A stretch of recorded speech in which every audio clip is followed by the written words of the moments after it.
تشجيعا للسياحة الداخلية، نظم الديوان الوطني الجزائري للسياحة جولة سياحية ل300 سائح إلى منطقة غوفي ذات المواقع السياحية المتميزة.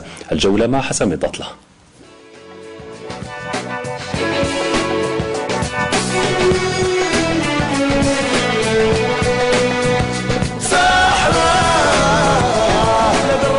كنت كاع ميماجينيها هكايا، قالوا لي مي ما ايماجينيت هكايا اون بلان او ميليو دون مونتان. Vous avez les palmiers, عندك الواد, vous avez les rochers, vous avez la neige en plus en haut des montagnes, le reste. مكان رائع رائع رائع فوق التصور.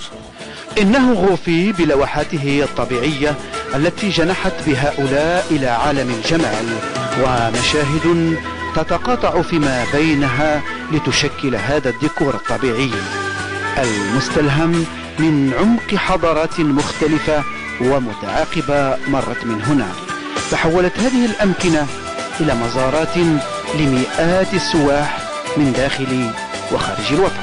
هذا تشبه في بروفيل للنتريما، هاو النيف، هاو الفم، هاو العينين، هاو الوذن، هذا والداخل تاعو هذا كيحل فمو، هذا البروفيل هذا شوف يحل فمو بالعقل. نلقاو لو كوارتز. الناس كاع رايحين يبوستيو لوغ سوفونير لي بوست في فيسبوك، دونك تخرج من المنطقه هذه، تخرج حتى للعالم، الناس كاع يشوفوها من المغتربين الاجانب. إنها مناطق جميلة وجو رائع وشعب مضياف. أنا سعيدة جدا. Very happy, yes.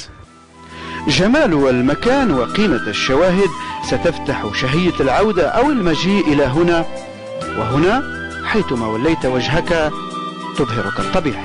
وراني نمشي ندي معايا الأولاد نتاعي باش يكتشفوا المنطقة ويكتشفوا عمق الجزائر.